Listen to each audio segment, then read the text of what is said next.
ciidamada Soomaaliland iyo kuwa Puntland ayaa saaka dagaal ku dhex maray deegaanka Tukaraq ee gobolka Sool halkaas oo ay in muddo isku warfadhiyeen labada ciidan. dagaalkan oo ahaa mid xoogan muddo lagu qiyaasay 4 saacad socday ayaa sababay khasaare dhimasho iyo dhaawac leh iyo sidoo kale gaadiid la kala qabsaday. sida uu xaqiijiyay jananka ciidamada qaranka Soomaaliland oo faahfaahin ka bixiyay dagaalkaasi isagoo guulo badan ka sheegtay dagaalka halkaasi ka dhacay saaka. maqeylaa 7 meelaha ahayd weerar ballaaran oo laba jiha oo hawdkii xagga hawdka iyo xagga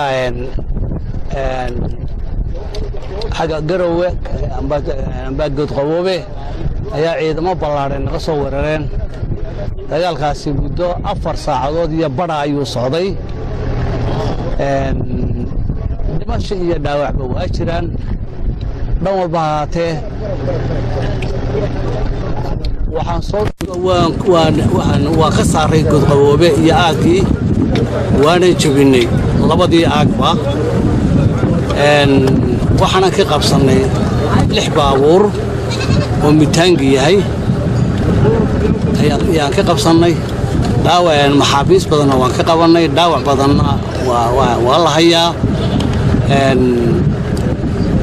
intii dhulkii ay joogeen annaga joogna hadda ciidanka qaranka jooga.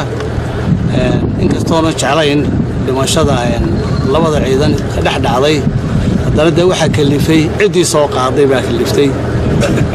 maantana annaga guusha joogna waanan ka kaxaynaa ay joogeen.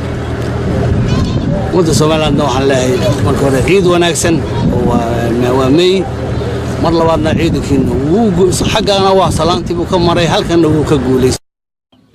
wasiirka horumarinta biyaha ee sidoo kale barasaabka gobolka Sool ayaa ka warbixiyay xaaladda dagaal ee saaka ka soo cusboonaatay deegaanka Tukaraq ee gobolka Sool. xuska aynu maanta u sameynay la soo noqoshadii madaxbannaanida Soomaaliland in xuskiisa Ilaahayna ku gaarsiiyo nabad baraaro bashbash iyo barwaaqo iyo aqoonsi caalamka ka yimaada.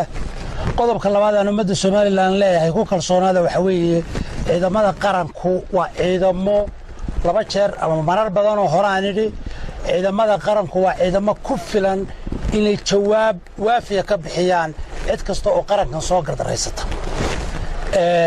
ma aha ciidan weerar ah oo daba jooga inay dad Soomaaliyeed dhib ku sameeyaan, laakiin waa ciidan loo tababaray u carbisan loo traingareeyay inay difaacaan qarannimada Soomaaliland. marar badan hore aan u idhi ummadda Soomaaliland waxaan leeyahay meel kasta ay joogto kalsooni ku ciidanka qarankuna wuu isku filan yahay. wixii waajibaadkiinu idinka yahay oo ciidanku taakulaynta uu idinka sugayo ayuun baa la idinka rabaa inaad mas'uul ka noqotaan. ciidanku wuu ku filan yahay inuu u jawaabo cidii soo daandaansata qaranka aynu runtii iyo calanka aynu hoosarsanayno. deegaanka Tukaraqeed saad la socotaan muddo hadda laga joogo ilaa 7 casho 6 casho waxaa socday tuur ay soo tuurayeen ciidanka maamul goboleedka Soomaaliya Puntland ciidamada qaranka fariisimahooda iyadoo haba yaraatay wax ciidanka qaranka tallaabo uu qaaday oo maanta ka horeysa aanay jirin. taana waxaan leenahay kulleed wixii dhacay jananka sheegay oo warka bixiyay. waxaan leeyahay shacab weynaha reer Soomaaliland meel kasta aad joogtaan ciidanka qaranku maanta wuxuu ku jiraa difaaca dalka, wuxuu ku jiraa dagaal, wuxuuna u taagan yahay inuu naftiisa iyo dhiiggiisa u huro ciidda Jamhuuriyadda Soomaaliland. annagu haddaan nahay gobolka Sool shacabkeeda iyo dadkeeda waa garab taagannahay. idinkana waxaa idinka rabaa shacabka gobolada kale ee dalka inaad muujisaan dareenkiina iyo garab taagantiin ciidamada qaranka. Mawlid Ali, Star TV, Laascaanood.